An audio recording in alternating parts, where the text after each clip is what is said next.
अस्सलाम वालेकुम वरहमतुल्लाहि वबरकातुहू। शाम की अनजहानी डायरेक्टर डॉक्टर मुस्तफ़ा उल-अकाद का कहना है कि मैं समझता था माँ झूठ नहीं बोलती, लेकिन मुझे एहसास हुआ कि मेरा शक गलत था। जब मेरी माँ ने मुझसे 8 झूठ बोले, ये है मेरी माँ के झूठ, ताकि आपको मालूम हो कि माँ कैसे झूठ बोलती है। कहानी उस वक्त से शुरू होती है जब मैं पैदा हुआ। मैं एक इंतहाई गरीब घराने में इकलौता बेटा था और हमारे पास पेट भर कर खाना नहीं था। जब हम अपनी भूख मिटाने के लिए थोड़े से चावल लाते थे तो मेरी वालदा मुझे दे देती थी, कहती थी शेयर करें ये चावल, मुझे भूख नहीं है। ये उसका पहला झूठ था। जब मैं थोड़ा थोड़ा बड़ा हुआ तो मेरी वालदा हमारे घर के साथ वाली एक छोटी सी नदी में मछली पकड़ने जाती थी ताकि मेरी भूख मिटाने के लिए एक मछली भी लाएं, और एक वक्त में वो खुदा का शुक्र है कि 2 मछलियाँ पकड़ सकें। मछली चनांचा मैंने जल्दी घर जाकर दोपहर का खाना तैयार किया और दोनों मछलियाँ अपने सामने रख दी। तो मैंने पहली मछली को आहिस्ता आहिस्ता खाना शुरू कर दिया और मेरी माँ जो गोश्त हड्डियों और कांटों के गिर्द बचा हुआ था वो खा रही थी। तो मेरा दिल हिला, तो मैंने दूसरी मछली को खाने के लिए उसके सामने रख दिया। तो उसने फ़ौरन उसे वापस मेरे सामने रख दिया और कहा, बेटा क्या तुम नहीं जानते कि मुझे मछली पसंद नहीं? ये उसका दूसरा झूठ था। जब मैं बड़ा हुआ तो मुझे स्कूल जाना पड़ा और हमारे पास ट्यूशन फ़ीस के लिए इतने पैसे नहीं थे।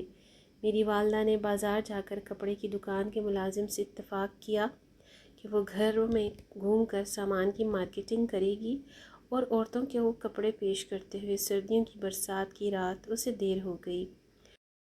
मेरी माँ काम पर है और मैं घर पर उसका इंतज़ार कर रहा था, इसलिए मैं उसे करीबी गलियों में ढूंढता हुआ निकला और देखा कि वो सामान उठाए हुए है।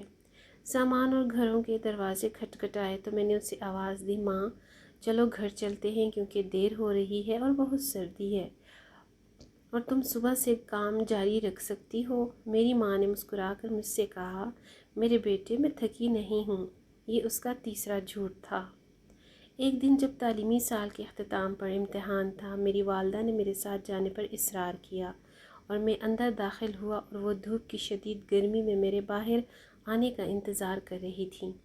मैंने बाहर निकलते ही उससे ले लिया तो मैंने उसे शदीद प्यास से पानी पी लिया, यहाँ तक कि मैंने अपनी प्यास बुझाई। अचानक मैंने उसके चेहरे की तरफ देखा तो उससे पसीना बहता हुआ पाया। तो मैंने फ़ौरन उसे प्याला दिया और उससे कहा, पियो मेरी माँ।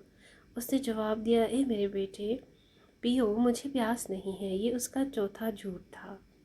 मेरे वालिद के इंतकाल के बाद मेरी वालदा को अकेली बेवा माँ की ज़िंदगी गुजारनी पड़ी और घर की ज़िम्मेदारी उन पर अकेली पड़ गई, तो ज़िंदगी मज़ीद पेचीदा हो गई और हम फाकों का शिकार होने लगे। इससे भी बदतर उन्होंने मशवरा दिया, मेरी माँ एक ऐसे शख्स से शादी करे जो हम पर खर्च करता है, क्योंकि वह भी छोटी है। लेकिन मेरी माँ ने शादी से इनकार करते हुए कहा, मुझे मोहब्बत की ज़रूरत नहीं है।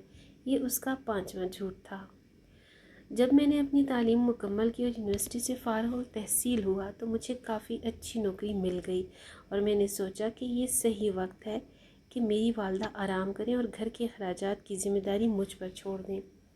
हर सुबह बाज़ार में सब्ज़ी बेचती है। जब उसने काम छोड़ने से इनकार किया तो मैंने अपनी तनख्वाह का कुछ हिस्सा उसके लिए मुख्तस कर दिया, लेकिन उसने लेने से इनकार कर दिया और कहा, मेरे बेटे अपने पास पैसे रख लो, मेरे पास काफ़ी पैसे हैं। ये उसका छठा झूठ था।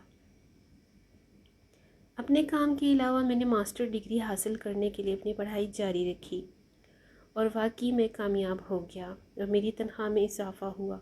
और जिस जर्मन कंपनी में मैं काम करता था उसने मुझे जर्मनी में उसकी मरकज़ी ब्रांच में काम करने का मौका फ़राहम किया, इसलिए मैं बहुत खुशी महसूस हुई और मैं एक नई शुरुआत और खुशगवार ज़िंदगी के ख्वाब देखने लगा। जब मैंने सफ़र किया और हालात तैयार हो गए तो मैंने अपनी वालदा को बुलाया कि वो आएँ और मेरे साथ रहें, लेकिन उन्होंने मुझे परेशान करना पसंद न किया और कहा, मेरे बेटे मैं ऐशो आराम में रहने का आदी नहीं हूँ।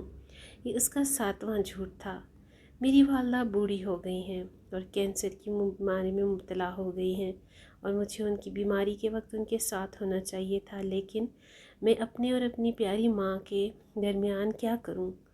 میں سب کچھ چھوڑ کر ان سے ملنے ہمارے گھر چلا گیا اور میں نے اسے آپریشن کے بعد بستر پر پایا۔